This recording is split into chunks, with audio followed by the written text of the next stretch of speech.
안녕하세요. 이주혜 선생입니다. 지난 시간에는 다이애나가 실수로 술에 취하는 사건이 있었죠. 애는 그 일로 다이애나 어머니한테 집에 오지 말라는 말까지 듣게 되고 가장 친한 친구를 잃을 뻔한 슬픔에 한동안 많이 힘들어했어요. 그런데요, 애는 그 시간을 그냥 흘려보내지 않습니다. 슬퍼하면서도 공부하고 상상하고 또 잘하죠. 문학 처방전에서는 마릴라와 앤의 이야기를 통해 부모의 마음을 공감하고 배우고자 하니까 재미있는 에피소드들이 많지만 생략을 좀 하겠습니다. 그리고 오늘 나눌 부분은 훌쩍 커버린 앤이 퀸즈 아카데미 입학 시험을 준비하는 내용입니다. 계절이 몇 번 바뀌고 앤도 많이 컸어요. 스테이시 선생님과 특별히 입시반을 꾸리면서 앤의 새로운 챕터가 시작됩니다. 오늘은 거기서부터 읽어볼게요. 마릴라는 무릎에 뜨개질 거리를 내려놓고 의자에 등을 기댔다. 눈이 필요했기 때문이다. 최근 들어 심심찮게 나타나는 증상이었다. 그래서 마릴라는 시내에 갈 일이 생기면 안경부터 바꿔야겠다고 마음먹었다. 해는 저물고 11월의 짙은 황혼이 초록 지붕집 주위로 내려앉았다. 춤을 추듯 타오르는 난로불만이 컴컴한 부엌을 밝히고 있었다. 애는 난로 앞 깔개에 튀르키예 사람처럼 책상 다리를 하고 앉아 즐겁게 이글거리는 불빛을 바라보았다. 애는 미소를 머금고 입을 살짝 벌린 채로 공상에 잠기기 시작했다. 읽고 있던 책은 어느새 미끄러져 바닥으로 떨어졌다. 앤의 생생한 공상 속에서는 스페인의 성이 안개와 무지개를 헤치고 찬란하게 빛나는 모습을 드러냈다. 꿈의 세계에서는 놀랍고도 매혹적인 모험이 펼쳐졌다. 모험은 언제나 승리로 끝났고 실생활에서처럼 앤을 공경에 빠뜨리진 않았다. 마릴라는 앤을 사랑스러운 눈으로 바라보았다. 불빛과 그림자가 부드럽게 섞인 난로가에서만 볼 수 있는 모습이었다. 밝은 곳에서는 좀처럼 그런 눈빛을 드러내지 않았다. 자신의 사랑을 상대가 알기 쉽도록 말이나 표정으로 표현하는데 서툴렀기 때문이다. 지금껏 그런 지혜를 배운 적이 없으니 당연한 일이었다. 그런데 지금은 겉으로 보이지 않는 것보다 더 깊고 강렬한 마음으로 깡마르고 회색 눈을 가진 이 아이를 사랑하게 되었다. 그 사랑이 점점 커지면서 앤을 오냐오냐하며 키우게 될까봐 염려되었고 한갓 인간에게 이토록 강렬한 애정을 품는 일이 죄가 아닌가 싶어 불안한 마음도 들었다. 그래서 마릴라는 앤을 더 엄하고 까탈스럽게 대함으로써 속죄를 대신하는 것처럼 보였다. 만약 이 아이가 그토록 소중한 존재가 아니었더라면 그렇게까진 하지 않았을 것이다. 물론 앤은 마릴라가 자기를 얼마나 사랑하는지 모르고 있었다. 앤이 느끼기에 마릴라를 만족시키기란 정말 어려웠다. 또한 마릴라는 자기에게 공감하고 이해해주는 면도 부족해 보였다. 그래서 가끔씩 서운한 마음이 들었다. 하지만 그때마다 앤은 자기가 마릴라에게 얼마나 큰 빚을 지고 있는지 생각하면서 자책하곤 했다. 앤 스테이시 선생님이 오후에 다녀가셨다. 네가 다이애나하고 밖에 나갔을 때 말이다. 마릴라가 불쑥 말을 꺼내자 앤은 화들짝 놀라 한숨을 쉬며 공상의 세계에서 빠져나왔다. 아, 선생님이 집에 오셨어요? 제가 없을 때 오셔서 아쉬워요. 그런데 왜 절 부르지 않으셨어요? 다이애나랑 같이 바로 저기 유령의 숲에 있었는데요. 요즘 숲이 참 예뻐요. 그런데 다이애나는 이제 그런 이야기를 별로 하지 않아요. 유령의 숲에서 귀신이 나온다고 상상했다가 엄마한테 혼난 일을 절대 잊을 수 없대요. 그 사건은 다이애나의 상상력에 나쁜 영향을 주었어요. 상상력이 그야말로 시들어버린 거죠. 그런데 린드 아주머니는 머틀벨이 시들었다고 말씀하셨어요. 루비 길리스한테 이유를 물어봤더니 남자가 배신해서 그런 것 같대요. 루비는 온통 남자 생각뿐이에요. 나이를 먹을수록 더 심해진다니까요. 물론 남자가 필요한 경우도 있지만 모든 일에 다 끌어다 붙일 순 없잖아요. 다이애나랑 저는 결혼하지 않고 멋진 독신 여성으로 평생 함께 살겠다고 약속하면 어떨까 진지하게 고민 중이에요. 다이애나는 아직 결심이 서지 않았나 봐요. 거칠고 무모한 데다 고약하기까지 한 남자와 결혼해서 그를 착한 사람으로 만드는 게 더 고귀한 일인 것 같다나요? 요즘 들어 다이애나와 저는 진지한 주제에 대해 많은 이야기를 나눠요. 전보다 많이 자랐으니 어린애 같은 문제에서는 벗어나는 게 좋겠다고 생각하거든요. 14살이 된다는 건 정말 엄숙한 일이니까요. 스테이시 선생님은 지난 수요일에 13살이 넘은 여자아이들만 따로 불러 시냇가에 데려가셨어요. 그리고 이 시기에 어떤 습관을 들일 것인지, 무슨 이상을 품을 것인지가 무척 중요한 문제이니 주의를 기울여야 한다고 말씀하셨죠. 20살이 될 때까지 사람의 성격이 형성되고 평생의 토대가 마련되기 때문이래요. 만약 토대가 흔들리면 그 위에 가치 있는 그 무엇도 세울 수 없다고 하셨죠. 다이애나랑 저는 수업을 마친 후 집으로 돌아오면서 이 문제를 이야기했어요. 우린 정말 엄숙한 기분이 들었어요. 마릴라 아주머니, 조심스럽게 주의를 기울여 좋은 습관을 기르고 가능한 한 많은 걸 배우며 최대한 현명한 사람이 되도록 노력하기로 결심했어요. 그러면 20살이 되었을 때 훌륭한 인격을 갖출 수 있겠죠? 20살이 된다는 생각만 해도 기분이 오싹해져요. 나이가 엄청나게 많고 다 큰 어른이 된 것 같잖아요. 아, 그런데 스테이시 선생님은 왜 오신 거예요? 내가 하려던 말이 바로 그거야. 나한테 한마디라도 말할 기회를 줬어야지. 아무튼 선생님은 네 얘기를 하려고 오셨어. 제 얘기라고요? 애는 겁먹은 표정을 지었다가 얼굴을 붉히며 소리쳤다. 아, 선생님이 뭐라고 하셨는지 알겠어요. 저도 말씀드리려다가 깜빡했거든요. 정말이에요. 어제 오후 캐나다 역사 시간에 배너를 읽다가 들키고 말았어요. 제인 앤드루스가 빌려준 책이에요.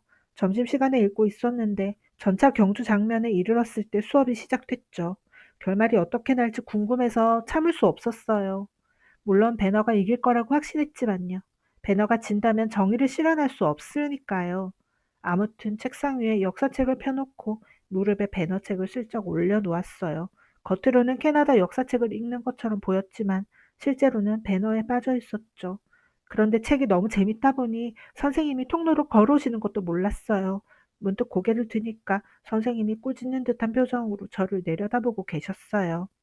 얼마나 부끄러웠는지 몰라요.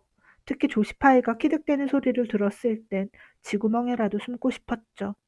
선생님은 아무런 말씀 없이 책만 가져가시고는 쉬는 시간에 저를 부르셨어요. 제가 한 행동은 두 가지 면에서 아주 잘못된 거라고 꾸중하셨죠. 첫 번째는 공부에 쏟아야 할 시간을 낭비했다는 거였고, 두 번째는 역사책을 읽는 척하면서 소설책을 읽는 행동으로 선생님을 속인 거였어요. 전 충격을 받았어요. 그 순간까지도 제가 다른 사람을 속이고 있다는 걸 깨닫지 못했거든요. 그래서 엉엉 울며 절 용서해 달라고, 다신 그러지 않겠다고 애원했죠. 그리고 벌을 받는다는 의미로 일주일 내내 배너를 쳐다보지도 않겠다고 약속했어요. 전차 경주 결과가 아무리 궁금해도 확인하지 않겠다고 한 거예요. 하지만 스테이시 선생님은 그럴 필요까진 없다고 하시면서 흔쾌히 절 용서해 주셨어요. 그런데도 결국 집에까지 오셔서 아주머니께 그 얘기를 얘기하셨다니 정말 너무해요.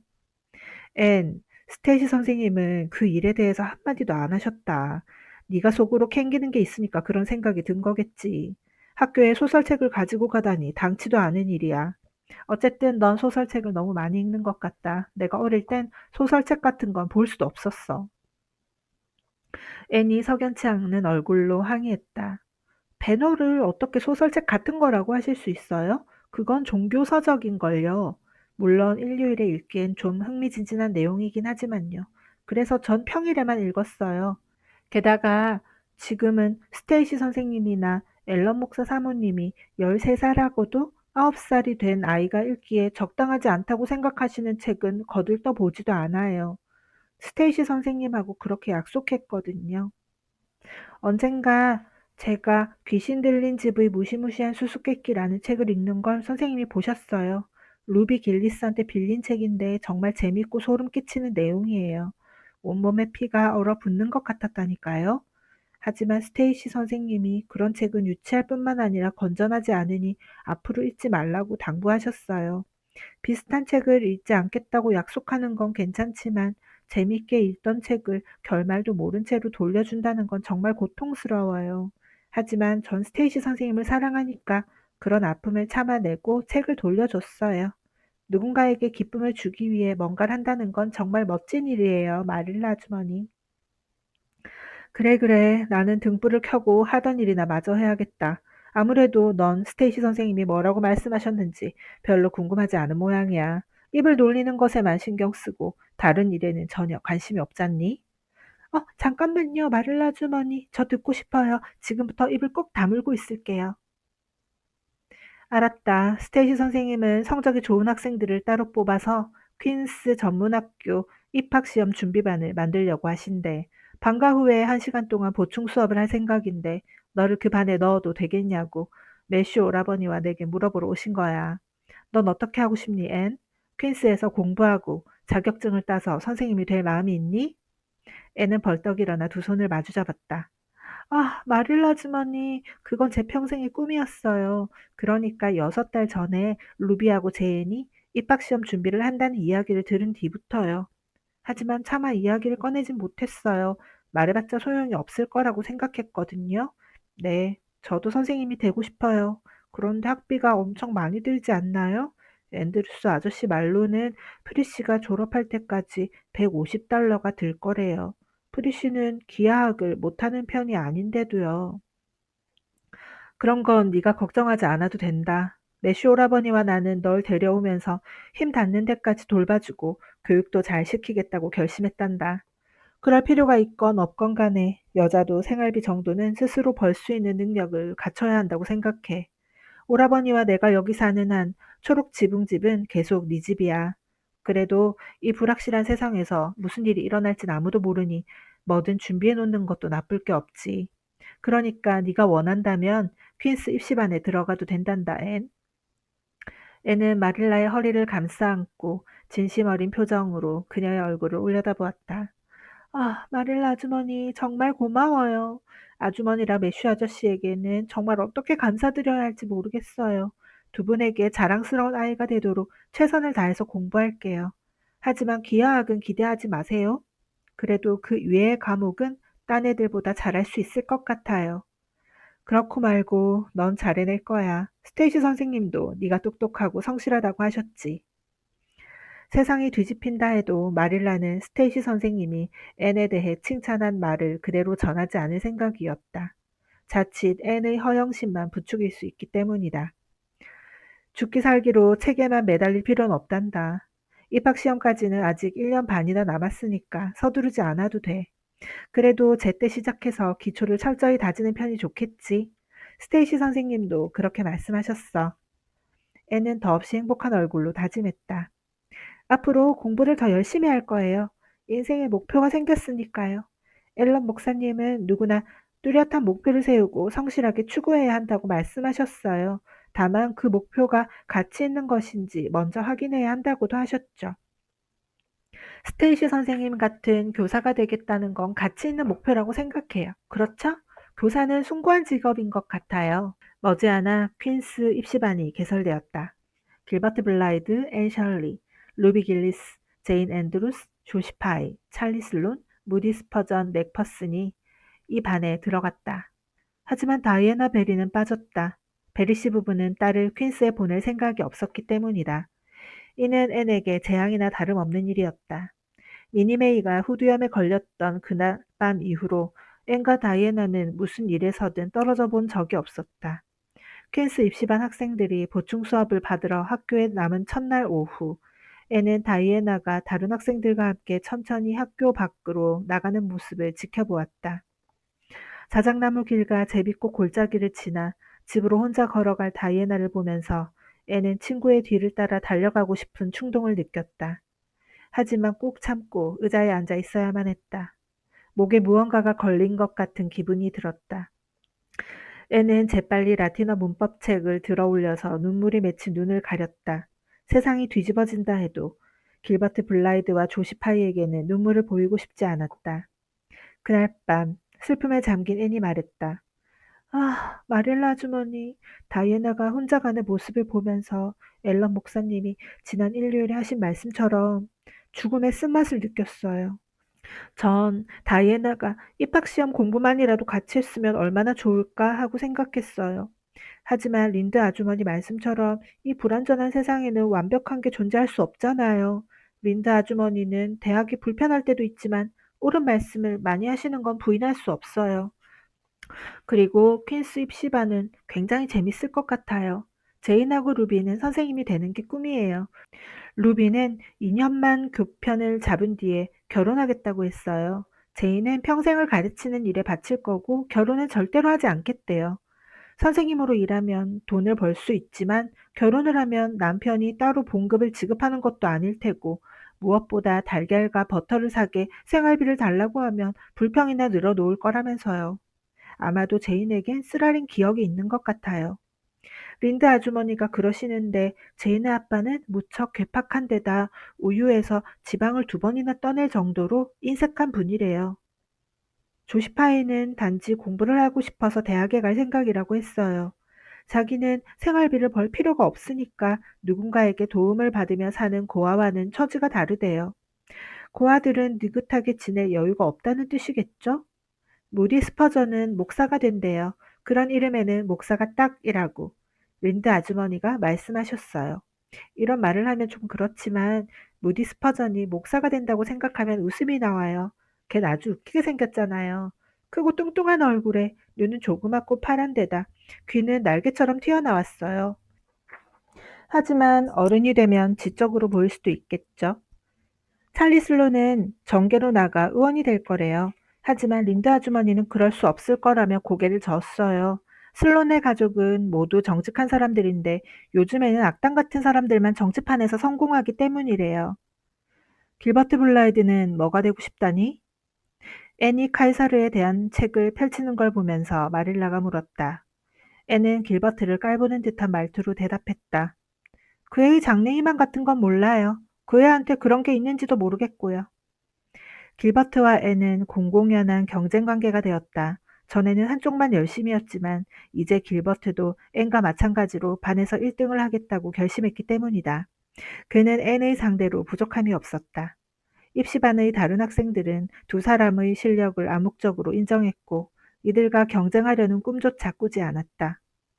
연못가에서 앤에게 용서해달라고 부탁했다가 거절당한 뒤로 길버트는 앤을 경쟁 상대로 정했을 뿐 평소에는 전혀 관심을 두지 않았다. 다른 여자아이들과는 이야기도 하고 농담도 나누었다. 책과 문제집을 바꿔서 보기도 하고 수업 내용이나 앞으로의 계획을 의논하기도 했으며 때로는 기도회나 토론회가 끝난 뒤 여자아이들 중 한두 명을 집까지 바래다 주었다. 하지만 앤에 대해서는 철저히 무시했다. 앤도 무시당하는 일이 썩 달갑지 않다는 것을 깨달았다. 도리질을 하면서 나는 상관없어 라고 혼잣말을 해봤지만 소용없었다. 고집스럽지만 여린 마음 깊은 곳에서는 길버트가 신경 쓰였고 만약 반짝이는 호수에서 있었던 기회가 다시 한번 주어진다면 그때와 전혀 다른 대답을 할 것이라는 사실도 알고 있었다. 앤은 길버트에게 오랫동안 품어왔던 분노가 갑작스럽게 사라진 것을 알고 몹시 당황했다. 분노의 힘이 가장 필요한 때인지라 당시의 모든 순간과 감정을 떠올려 보면서 다시금 분노를 느껴보려고 했지만 뜻대로 되지 않았다. 그날 연못가에서 잠시 타올랐던 분노가 마지막이었던 것이다. 애는 자기도 모르게 그 일을 잊어버리고 길버트를 용서했다는 사실을 깨달았다. 하지만 때는 늦어버렸다. 앤이 자기가 그동안 거만하고 쌀쌀맞게 군 것을 얼마나 후회하는지는 길버트와 다른 아이들, 심지어 다이애나까지도 알아차리지 못했다. 앤은 감정을 망각의 덮개로 덮어두겠다고 결심했으며 실제로 그 일을 훌륭하게 해냈다. 길버트가 보복 삼아 일부러 무시하는 듯 행동했지만 앤은 전혀 개의치 않아 보였다. 그래서 겉으로 보이는 태도와 달리 사실은 앤에게 관심이 있었던 길버트는 아무런 위안을 얻을 수 없었다. 자기의 행동을 앤이 신경 쓰고 있다고 믿었지만 그런다고 마음이 후련하진 않았다. 앤이 찰리 슬론을 매정하게 대하는 모습을 보면서 조금이나마 위로를 받을 뿐이었다. 이런 일들만 빼면 다들 즐거운 마음으로 각자에게 맡겨진 일과 공부를 하며 겨울을 보냈다. 앤의 하루하루는 1년이라는 목걸이에 꿰인 황금구슬이 실에서 빠져나가듯 지나갔다. 앤은 모든 일에 관심을 갖고 열정적으로 임했으며 행복을 느꼈다. 배워야 할 과목과 얻어야 할 명예와 읽어야 할 재미있는 책이 있었다. 주일학교 성가대에서 새로운 노래를 연습하는 시간과 목사관에서 앨런 부인과 함께하는 즐거운 만남도 빼놓을 수 없었다. 그러는 동안 앤이 미처 깨닫기도 전에 봄이 초록 지붕집을 찾아왔고 세상은 다시 꽃으로 가득해졌다. 봄이 되자 공부도 조금은 시들해졌다. 학교에 남은 퀸스 입시반 학생들은 수업을 마친 아이들이 푸르른 오솔길과 울창한 숲길과 목초지의 샛길로 흩어져 가는 모습을 창문 너머로 부러운 듯 바라보았고 라틴어 동사와 프랑스어 연습 문제를 공부하더라도 더는 지난 겨울처럼 짜릿한 열정과 흥미를 느낄 수 없다는 것을 깨달았다. 앤과 길버트도 마음이 해이해지기는 마찬가지였다. 학기가 끝나고 즐거운 방학이 다가오자 선생님과 학생들의 마음은 장밋빛 날들을 기대하며 갈수록 부풀었다. 마지막 수업이 있던 날 오후 스테이시 선생님이 학생들에게 말했다. 여러분은 지난 1년 동안 열심히 공부했어요. 다들 재미있고 즐겁게 방학을 보낼 자격이 충분해요. 마음껏 뛰어놀면서 앞으로 여러분을 이끌어줄 건강과 활력과 꿈을 가득 담도록 하세요. 다들 알다시피 결전의 날이 1년 앞으로 다가왔답니다. 그날 저녁 애는 다락방에 있던 낡은 가방에 교과서를 모두 집어넣고 잠갔다. 그런 다음 열쇠를 이불장에 던져버리고 마릴라에게 말했다. 방학 동안에는 교과서를 쳐다보지도 않을 거예요. 학기 내내 할 수 있는 데까지 정말 열심히 공부했어요. 기하학도 1권에 나온 공식을 전부 다 외울 만큼 책이 뚫어져라 들여다봤어요. 글자가 몇 개 바뀐다 해도 전혀 문제 없을 정도예요. 논리적인 것이라면 이제 지긋지긋해요. 올 여름엔 제 상상력을 마음껏 펼쳐볼 거예요. 아, 너무 놀라실 건 없어요. 적당한 선을 지킬 거니까요. 하지만 이번 방학은 정말 멋지고 즐겁게 보내고 싶어요. 어린아이로 보내는 마지막 여름일 테니까요. 린드 아주머니는 제가 내년에도 올해처럼 잘한다면 긴 치마를 입어야 할 거래요. 제가 다리랑 눈만 커지는 것 같다고도 하셨어요. 어른처럼 긴 치마를 입으면 그에 걸맞게 행동해야 하고 품위도 갖춰야겠죠? 더는 요정 따위에 관심을 두면 안 될 것 같아서 아쉽네요. 그래서 이번 여름에는 진심으로 요정의 존재를 믿어보려고 해요. 아무튼 정말 즐거운 방학을 보낼 생각이에요. 머지않아 루비 길리스의 생일 파티도 있고 주일 학교에서 소풍도 갈 거고 다음 달에는 성교 음악회도 열려요. 참 베리 아주머니가 조만간 다이애나와 절 데리고 화이트 샌즈 호텔로 가서 저녁을 사주시겠대요. 사람들이 거기서 저녁을 먹기도 하나 봐요. 제인 앤드루스가 지난 여름에 가본 적이 있는데 환한 전깃불과 곳곳에 장식된 꽃 그리고 아름다운 드레스를 입은 여자 손님들을 보는 것만으로도 눈이 부셨대요. 제이는 그때 처음으로 상류사회를 접했다면서 죽을 때까지 잊지 못할 거라고 했어요. 다음 날 오후 린드 부인이 찾아왔다. 마릴라가 왜 목요일 봉사회에 참석하지 않았는지 확인하러 온 것이다. 이는 곧 초록 지붕집에 무언가 문제가 생겼다는 뜻이었다. 마릴라가 이유를 말했다. 그날 매슈 오라버니의 심장에 문제가 좀 생겼어요. 혼자 두고 나갈 수 없었죠. 아, 지금은 괜찮아졌어요. 그래도 이런 일이 전보다 잦아서 걱정이에요. 의사는 흥분하지 않도록 주의하라고 말해줬는데 그건 일도 아니죠. 매슈가 흥분할 만한 일을 하는 사람도 아니고 지금껏 그런 적도 없었으니까요. 문제는 힘든 일을 하지 말라는 건데 오라버니에게 일하지 말라는 건 숨을 쉬지 말라는 얘기나 다름없잖아요. 아, 모자랑 짐은 여기 놓아요, 레이첼. 차라도 한 잔 드시겠어요? 그러죠. 지나치게 사양하는 것도 예의가 아니니 잠깐 앉았다 갈게요. 대답은 이렇게 했지만 린드 부인은 이곳에 올 때부터 차를 마시지 않고 갈 생각은 전혀 하지 않았다. 린드 부인과 마릴라가 응접실에서 편히 앉아있는 동안 애는 차를 끓이고 비스킷을 구웠다. 특히 하얗고 부드럽게 구워진 비스킷은 까다로운 린드 부인조차 흠을 잡지 못할 정도였다. 애니 정말 똑똑하게 잘 자랐네요. 저 아이가 있어서 참 든든하겠어요. 해질녘에 오솔길이 끝나는 곳까지 배웅해준 마릴라에게 린드 부인이 이야기했다. 그러자 마릴라도 고개를 끄덕이며 맞장구 쳤다.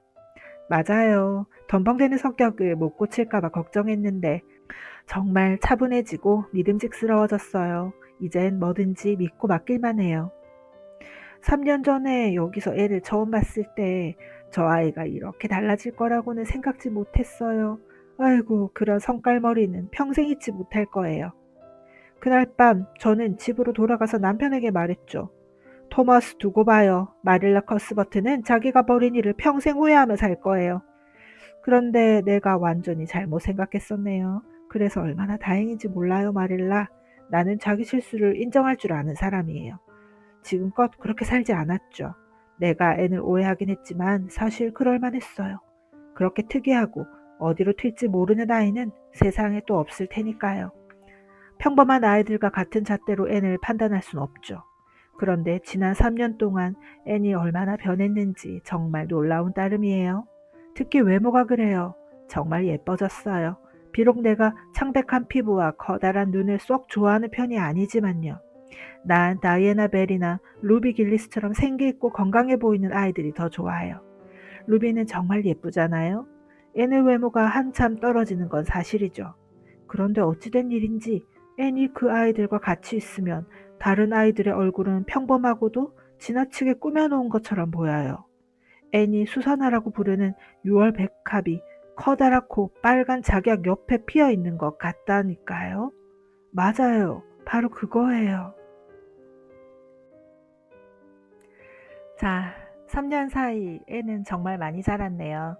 똑똑하고 야무지고 어디 내놔도 빠지지 않는 아이가 됐어요. 그리고 마릴라는요, 어느새 앤을 그냥 데려다 키운 아이가 아니라 진심으로 사랑하고 믿고 의지하는 존재로 여기게 되었네요. 근데 마릴라가 참 재밌는 게 그 마음이 클수록 오히려 더 엄하게 굴기도 하고 애정을 잘 내비치지 않으려 하는 것 같습니다. 속으로는 얼마나 대견하고 사랑스러운지 모르면서 겉으로는 티를 안 내네요. 혹시 이 부분에서 나랑 비슷하다 싶은 분 계셨나요? 저는 그랬습니다. 사랑이 깊어질수록 오히려 불안해지고 그 불안이 엄한 교육 방식으로 나오는 것. 마리라를 보면서 그게 나쁜 마음이 아니라는 걸 알게 되더라고요. 다만 그 마음을 가끔은 말로도 꺼내줘야 한다고 생각합니다. 오늘 정말 인상적이었던 부분은 마릴라가 입시를 앞둔 앤한테 부담을 주지 않는 방식으로 격려한다는 거였습니다. 다그치지도 과하게 기대를 드러내지도 않으면서 그냥 묵묵히 옆에 있어줍니다. 아이한테 가장 필요한 게 뭔지 마릴라가 본능적으로 알고 있는 것 같습니다. 앞으로는 앤이 길버트와 또 다른 친구들과 함께 각자의 꿈을 향해 나아가는 이야기들이 펼쳐질 겁니다. 퀸즈를 향한 준비, 그리고 저마다 다른 진로를 고민하는 청춘들의 이야기. 벌써 기대가 되는데요. 다음 시간에 또 함께 읽어보겠습니다. 감사합니다.